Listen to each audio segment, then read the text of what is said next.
Good morning, Bonita. Welcome to Principal's Monday Morning Message.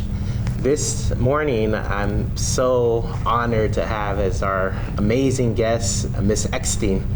Miss Eckstein is one of these teachers that, you know, in my mind, she's always in a good mood, and she always seems so centered. And I was talking to her about, you know, what's the secret, Miss Eckstein? And she started telling me a little bit about the power of mindful meditation. She was telling me a little bit about the history of it and how it's impacted her life and her students. So I brought her on as a guest to tell us a little bit about the power of mindful meditation.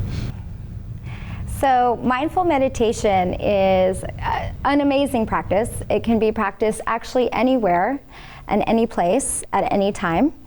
And I want to say that it makes you more body aware.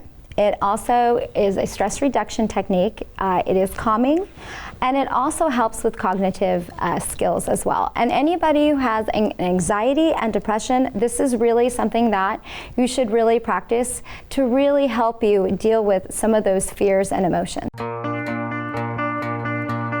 When I do a mindful activity, it feels very quiet and calming and centered, like I'm the only person in the room. Schools are places where there's a lot of noise, there's a lot of conflict, a lot of dysregulated nervous systems. When they come in the morning, we do mindful practice, and sometimes they come upset or tired, but they know that they can find calmness in their breathing. It helps them to focus. Sometimes, like when people bother me a lot, I'll be like a less calm student, like have a lot of anger. What if we just created a space where we could take a moment to really come back to what's most important? Mindfulness is like where you go to a quiet space and focus on your breath and what's around you. It's like for another way to cool down when you're mad. So can you tell us a little bit about how mindfulness impacts the brain? So there's actually a lot of research that actually tells us that mindful meditation is extremely brain changing. There's actually 3 places in the brain that are really impacted by mindful meditation. The first one is the amygdala, which is in the limbic system.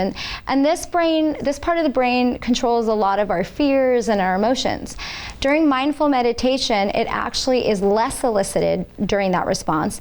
And instead, it actually elicits the hippocampus, which actually helps control the amygdala. That means that students who do mindful meditation tend to be more aware of their emotions and be able to control them.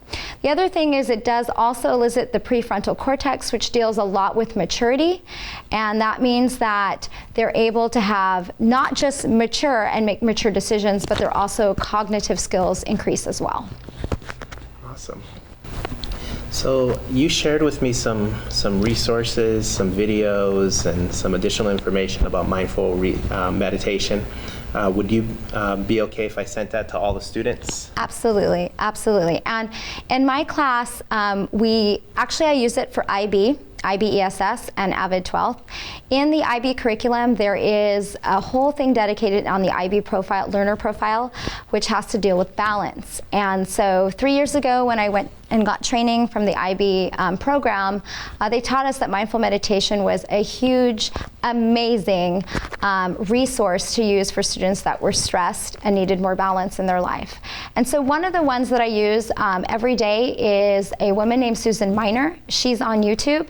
And every day we start with a 2-minute mindful meditation where there are breathing techniques which really help lower blood pressure and stress.